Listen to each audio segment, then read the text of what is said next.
तो क्या हाल है दोस्तों, सबको जय श्री राम। तो आज बात करेंगे बैलन डोर 2025 के अवार्ड की, किसको दिया जाना चाहिए। वैसे तो काफ़ी कंटेंडर हो चुके हैं, लेकिन अंत में कहानी दो प्लेयर पर अटक जाती है। एक है स्पेन के लमीन यमाल जो बार्सिलोना की तरफ से भी खेलते हैं, और दूसरे हैं फ्रांस के उस्मान डेम्बेले जो पेरिस सेंट जर्मन की तरफ से खेलते हैं। और उसके रिलेटेड ही भाई आज जो है क्रिस्टियानो रोनाल्डो लेजेंड प्लेयर और किलियन एम्बापे जो है उनका एक साझा बयान आया है कि थोड़ा सा उन्होंने हिंट दिया है। किलियन एम्बापे ने तो साफ साफ बोल दिया है, और जो है क्रिस्टियानो रोनाल्डो ने हालांकि हिंट दिया है कि किसको मिलना चाहिए बैलन डोर अवार्ड। तो मैं एक साइड से ना वो खबर पढ़ रहा था, तो सोचा कि आपको भी ये बताता चलूं।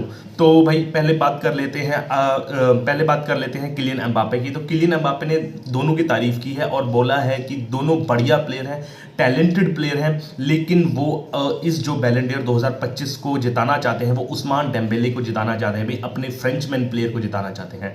उन्होंने कहा है कि उनका करियर का बेस्ट सीजन रहा है ये उस्मान डेम्बेले का, और उतार चढ़ाव देखकर भी पीएसजी को उन्होंने इकलौते अपने दम पर भी कह सकते हैं जिताया है। तो भाई उस जो है किलियन एम्बापे ने साफ साफ नाम ले दिया है कि उस्मान डेम्बेले 2025 का जीतेंगे जो है बैलन डोर 2025 का अवार्ड। अगर हम थोड़ा सा डूंघाई में जाकर बात करें उस्मान डेम्बेले की, तो आपको पता है कि उस्मान डेम्बेले काफ़ी क्लब चेंज किए उन्होंने। पहले बार्सिलोना में थे, तो बार्सिलोना में वो कुछ भी नहीं कर पाते थे। बार्सिलोना में एक तरीके से वो हॉस्पिटल में ही रहते थे, क्योंकि काफ़ी इंजरी भी रही उनको। लेकिन जब से वो पेरिस सेंट जर्मन में आए हैं, बहुत बढ़िया प्रदर्शन रहा है उनका पीएसजी का। और इस बार पहला जो है मेडल पीएसजी जो जीती है आपका यूसीएल यूएफए चैंपियंस लीग, पहली बार उनके बलबूते पर भी जीती है। अगर बात करें तो यहाँ पर उनका परफॉर्मेंस बहुत अच्छा रहा है। 39 मैचों में 33 उनके गोल और 15 असिस्ट रहे हैं उस्मान डेम्बेले के लिए। वहीं उनके जो फाइनल में है इंटर मिलान के साथ, वहाँ पर उनके 2 असिस्ट रहे हैं भाई।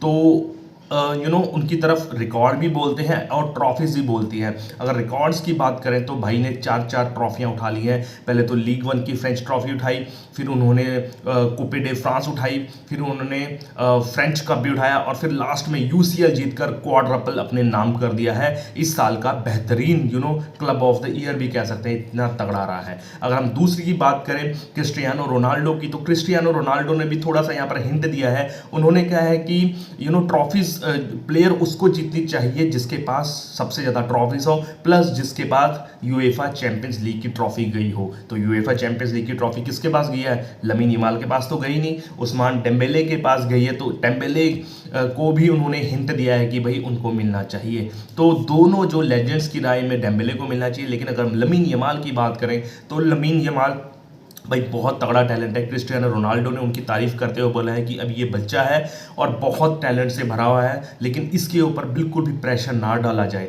और आगे वाले सालों में ये बहुत कुछ आपको करके दिखाने वाला है। ये बोला क्रिस्टियानो रोनाल्डो में लमीन यमाल के बारे में। और अगर ये लमीन यमाल की बात करें, लमीन यमाल ने चाहे अपने लीग में इस साल 8 गोल किए हों, लेकिन जिस तरह की उन्होंने क्लच मोमेंट में स्पेन के लिए चाहे आप बार्सिलोना के जो प्रदर्शन किया ना, तो बहुत बढ़िया प्रदर्शन किया। साथ ही साथ उन्होंने भाई 3 टाइटल जीते हैं।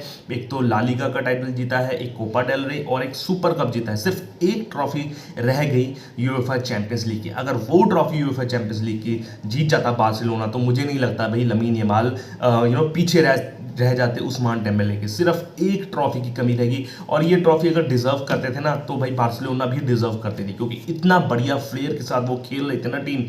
अगर फाइनल में होती तो वो पक्का पीएसजी को हरा देती, और लमीन यमाल यहाँ पर बैलन डोर जीत सकते थे। लेकिन आप अपनी कमेंट करो भाई, आपको किसको जिताना चाहते हो, उस्मान डेम्बेले को या फिर लमीन यमाल को। अगर मैं अपना पर्सनल ओपिनियन दूं भाई, तो मैं लमीन यमाल के साथ हूं। जिस तरह का बच्चा यार परफॉर्मेंस कर रहा है ना भाई, मैंने 17 साल का ऐसा बालक कहीं पर परफॉर्मेंस करता हुआ नहीं देखा। चाहे क्रिस्टियानो रोनाल्डो और लायनल मेसी को मैंने इतनी छोटी उम्र में खेलता हुआ नहीं देखा, लेकिन जिस तरह की लमीन परफॉर्मेंस दे रहा है भाई, सबको नचा रहा है, सबको टीम को। अगर आपने पिछला देखा था ना यूएफए चैंपियंस लीग का सेमीफाइनल का मैच भाई, जहां पर उन्होंने इकलौते दम पर पूरी टीम को अपने उंगली पर नचा दिया भाई फ्रांस टीम को, चाहे वो डेजरेडो हो, डेम्बेले हो, चाहे थियो हर्नांडेज जैसे तगड़े डिफेंडर्स हो, तीनों को अपनी उंगलियों पे नचा दिया और क्लच मोमेंट में भाई 2 असिस्ट भी एक तरीके से दी और एक गोल भी किया और अपनी टीम को फाइनल में पहुंचा कर ले गए।